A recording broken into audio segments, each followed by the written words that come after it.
Welcome back to Undefendable. We're going to be going over Play Like a Pro with Mr. Doctor Strange himself. So, quick recap or overview of Doctor Strange. He is a control-focused combo hero, really built around dealing extremely massive damage in one turn. So he's going to be one where you're trying to play 2 or 3 steps ahead and then setting up a big spell combo. Really, really hard to master Doctor Strange, but he is extremely rewarding once you learn to read the flow of your dice in your deck, whether you're getting the spells you need or not, and how to kind of manipulate that. So he really thrives on, getting set up, using some control elements while he's doing the setup, and then really just doing one giant massive turn. So you'll start out slow, build up spells, then you're going to unleash 1 or 2 devastating turns that really just flip the game, right? But he is a very, very slow start hero. Every card, every dice roll, they all have long-term values and effects that are really going to help manage the game. And the trick of Doctor Strange is really timing your big turn well and just capitalizing on it, right? So let's go over his spells, or let's go over his card real quick first. So let's get this up here. So he has a unique mechanic where he has a bunch of cards that are called spell cards. And during your main phase, you actually cast or prepare the spell cards, and then you can cast them from your Book of Vishanti, right? It actually says it here. Begin the game with Flames of Valentine spell placed in the Book of Vishanti. Once per turn during your main phase, you may prepare a spell from your hand. Now, in your hand, you're going to have spells like these, right? And there's a prepare effect and then a cast effect. So in your main phase, if you were to prepare Mists of Morpheus, right, a chosen player would gain Déjà Vu. Then that spell would go down here. Or let's say you get this back into your hand. You say, okay, during my main phase, I'm going to prepare it. You deal 1 isolated damage source to your opponent. And then Doctor Strange has abilities to where he can then cast a spell, which you would then cast from the book and then do the cast effect here at the bottom, right? So that's kind of how the spells will work. His next one, which I actually think is an amazing spell, is Crimson Bands. That's a negative status effect you put onto your opponent. And during the opponent, their roll phases, they cannot play cards for that turn, right? So a player affected with this token cannot play cards during their next roll phase. Then at the conclusion of that roll phase, discard this token. So that's a really, really good control element.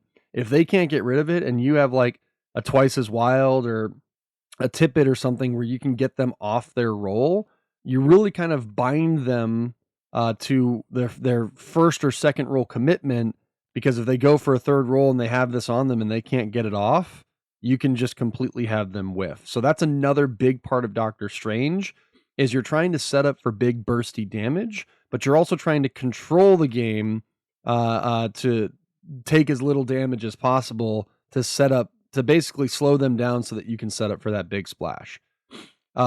Premonition is probably one of his I would say this is his bread and butter spell. This is how he digs the deck, right? So during or it's a positive effect. You can have up to 3 on you. Draw more cards during your income phase. A player with these tokens may spend them once per turn during their income phase to activate one of the following effects. You can use 1 token to draw 2 cards instead of 1, or you can use all 3 tokens to draw 3 instead of 1. When activated, one of the drawn cards must be placed on either the top or bottom of your deck. So let's talk about this for a second. If I have 1 on me, and at my income phase, I say, okay, I'm going to use it. I look at my top 2, and then I have to put, when activated, one of the drawn cards. That's a big thing to note. One of the drawn cards must be placed on either the top or the bottom. So it's not like I draw 2 into my hand and then put a card that was already in my hand into the top or bottom of the deck. It has to be one of the drawn cards. So if I have 1, this is a good way for me to dig my deck. Maybe I already have a couple of spells and I'm getting set up and I want to look at the top 2 to find something, but I'm already kind of rolling. You can use the 1. Most people will use the 3. And I want to be very specific why, because when you use 3 tokens, you draw 3 but you still only put one of the drawn cards back on top or bottom. So 3 tokens, or 3 tokens, you're drawing 3, keeping 2. With 1 token, you're drawing 2, keeping 1. So that's a big thing with Premonition, is you get a lot of draw power. It's a really, really nice way to dig through your deck and try to find the pieces you need to set up that big turn. Another bread and butter for Doctor Strange is Déjà Vu. You always want to try and have one of these on your board, because it just gives you that consistency that you may be looking for.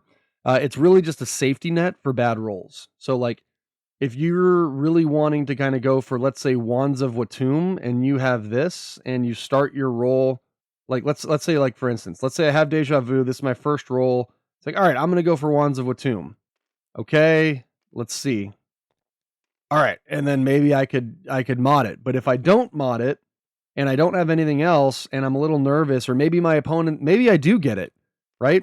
And I go Wands of Watum, and my opponent goes, you know what? I don't like that. I'm going to switch this to a 1 with a So Wild. You say, okay. And now instead of using a card or a dice mod, you can say, okay, I'm just going to start my offensive roll phase over again. I'm going to use my Déjà Vu, and then you get to go right back into your roll phase. And what do you know? We have a small straight there, or now we have an augury, or we just go for it, right?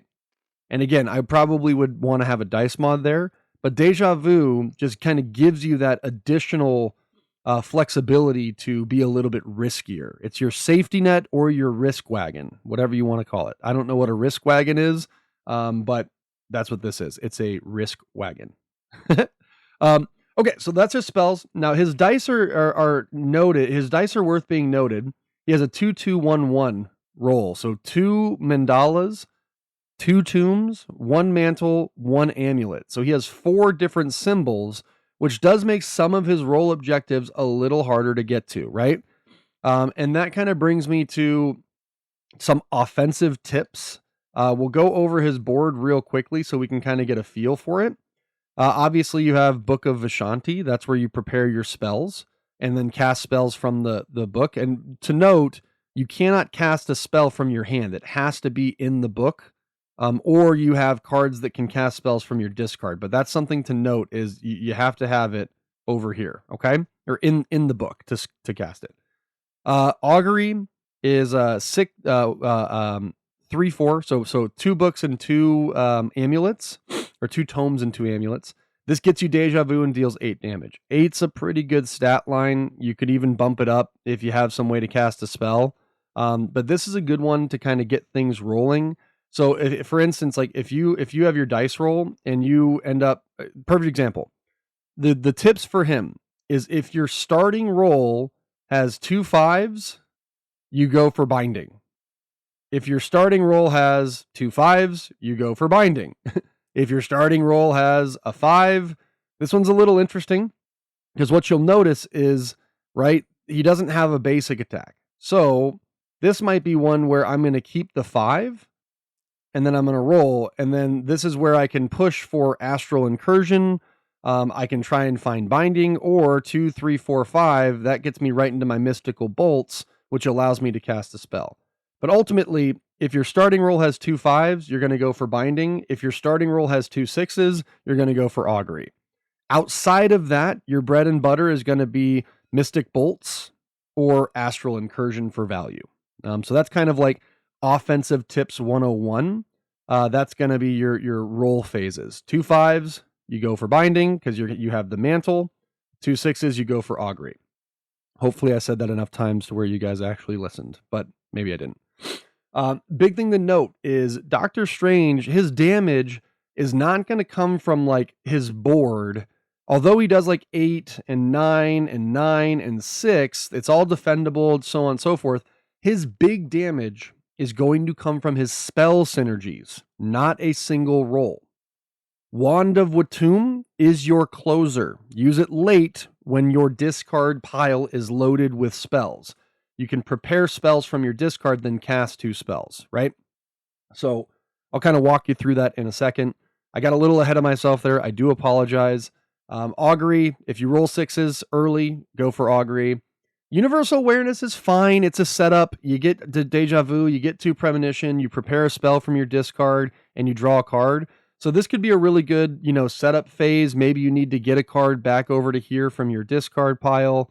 So you prepare it, and then you get kind of set up with Déjà Vu, trying to go for Wands of Atum. But again, most of Doctor Strange is just bursty combo. You can get a lot of the value here from doing other things like Astral Incursion, Déjà Vu, so on and so forth, right?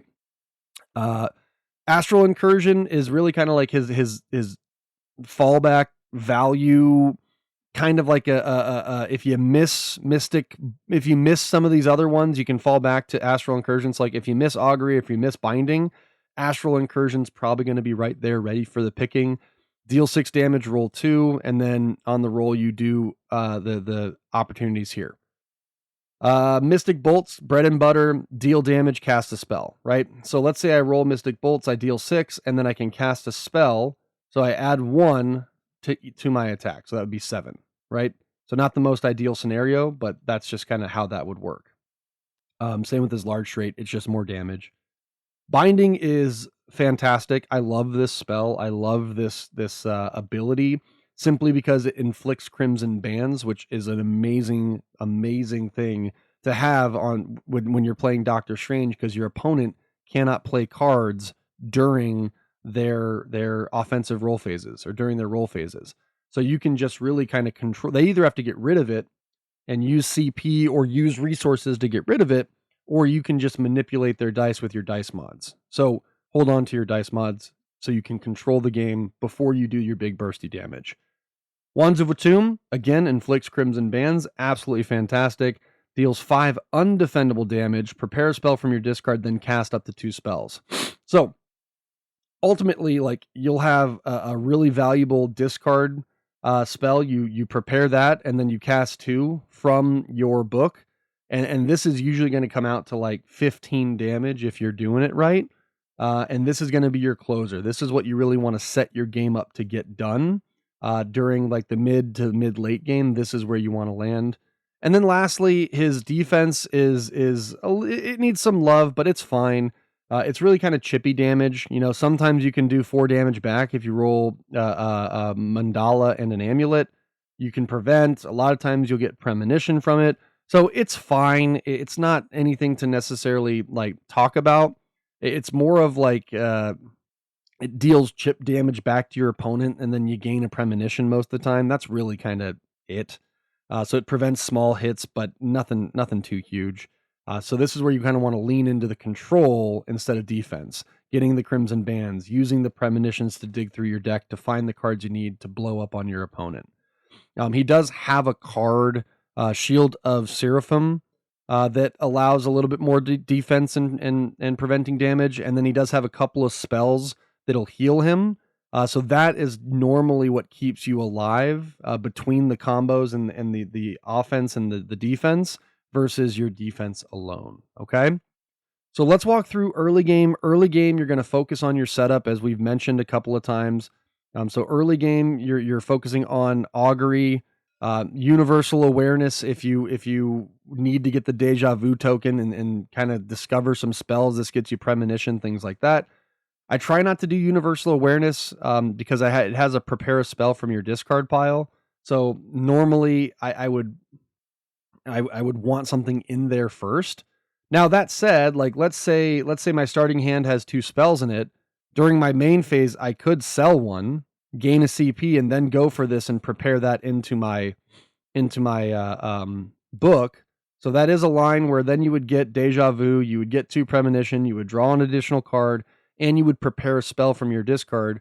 So you would have prepared 2 spells there. So like, let's say like your starting hand has bolts and chains, right? So let's say this is in your starting hand, right? And it's like, okay, and again, I wouldn't recommend going for universal awareness, but it is something to think about early game. Like these are kind of your bread and butters because you want to get the Déjà Vus and the premonitions and the spell discoveries with the draw and the additional look. So these are 2 of your early game spells.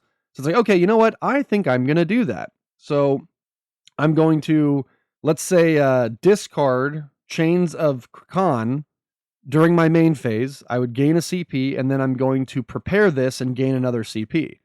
Well, now I'm at 4 CP, and now I might want to go for universal awareness, which, okay, so right here we got astral incursion just to start, but just for the purposes of this process, you can kind of see like it's a slightly difficult roll. And, luckily we got there. However, we're now susceptible to dice mods and things like that, but we got there. So now I'm going to say, okay, first roll, universal awareness. I prepared bolts, so I gained the CP there. I discarded this, so I gained a CP there. Now I'm going to draw a card. I'm going to gain that Déjà Vu that we want. I'm going to gain 2 of this, and then I can prepare this from my discard from that spell and then inflict my opponent with Crimson Bands, right? So that is ideally how your turn 1 would look if you have those 2 spells, or if you have that type of opportunity to get there. Ooh, sorry, I'm trying to get this back up where it needs to go. Or if you have the opportunity to get there from what you have in your starting hand. If you don't kind of have that flexibility there, universal awareness or augury is going to be your setup. You want to build your hand. You really want to dig for a couple of spells or a couple of things. Castaway is one of your bread and butter spells.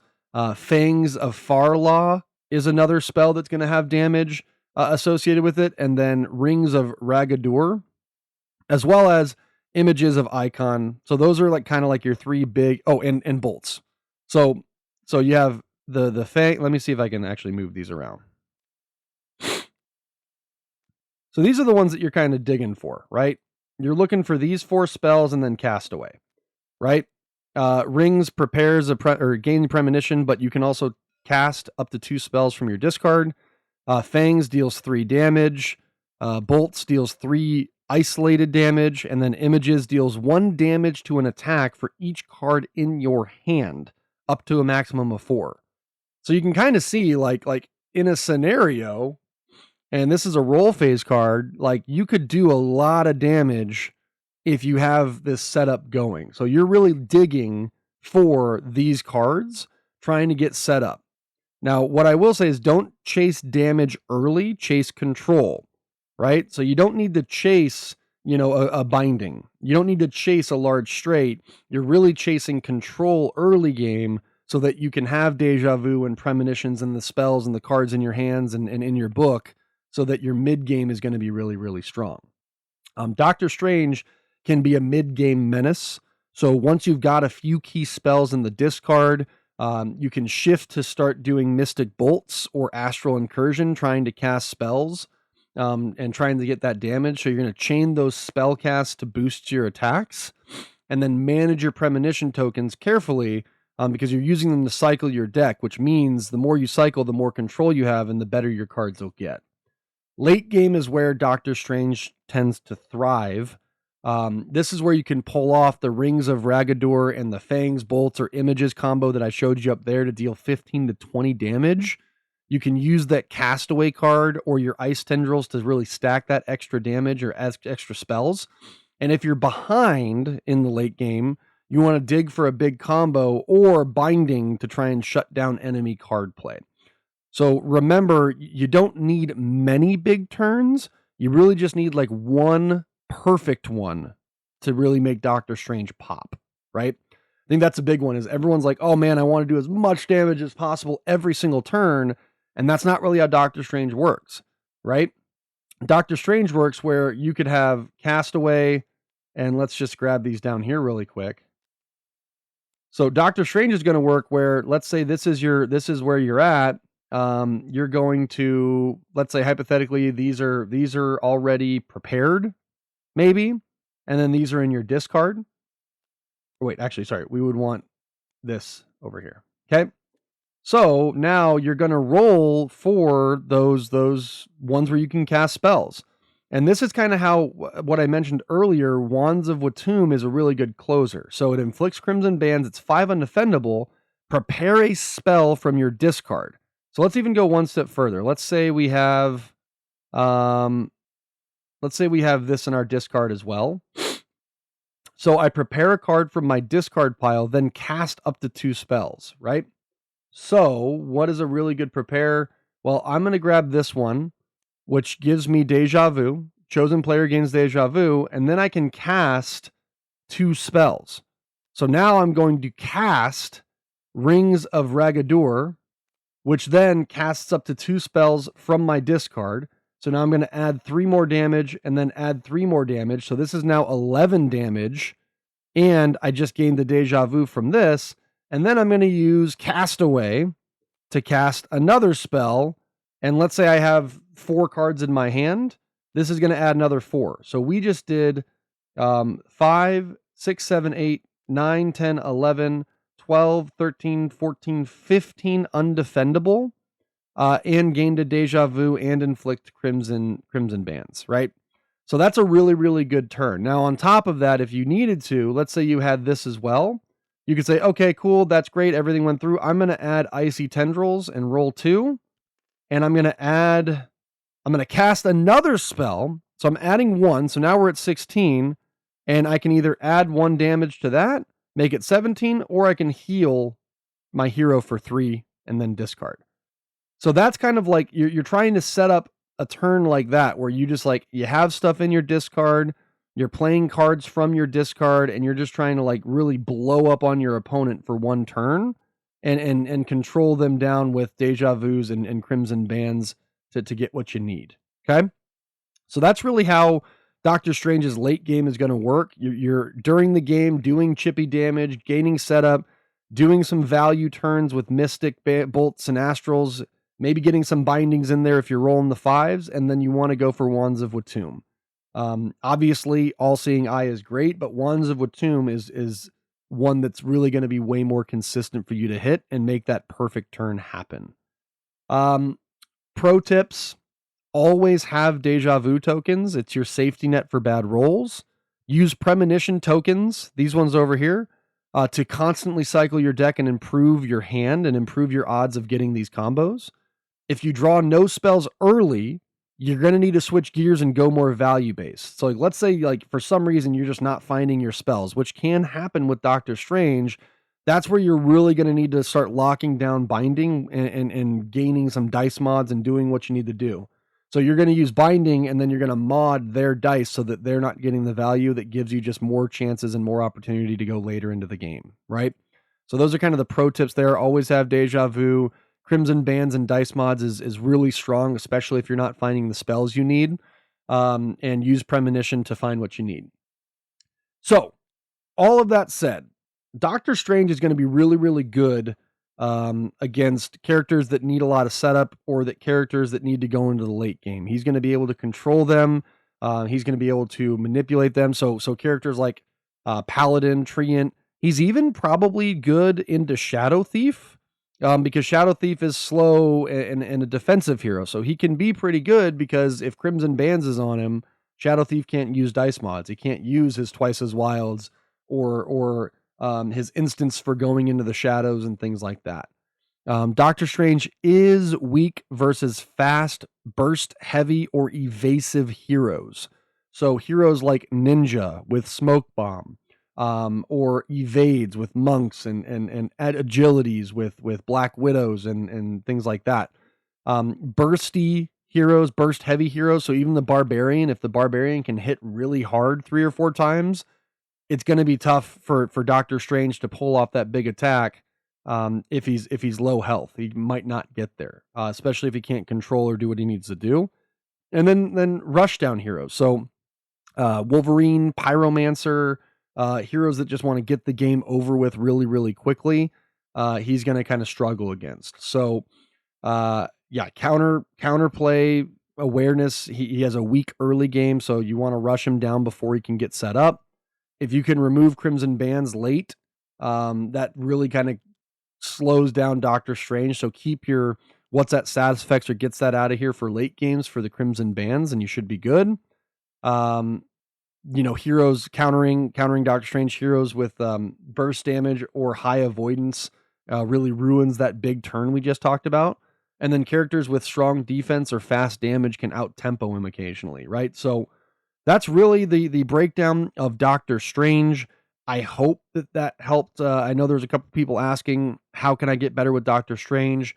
Just remember, he is a high control, big burst combo low forgiveness hero. You got to plan ahead, you got to set up the board, and you got to hit your opponent with that perfect turn, or you're going to watch everything collapse in your hands and you're going to be like, man, this was a hard game. So thank you guys for watching. Couple of last things. You got a couple other spells, which we kind of already went over the main ones for the damage. These ones are just kind of like additional. And then, nothing too crazy here. Gain premonitions, gain déjà vu, and then that defensive spell we talked about. So appreciate you guys watching. Don't be afraid to like, comment, and subscribe, and we'll catch you next time.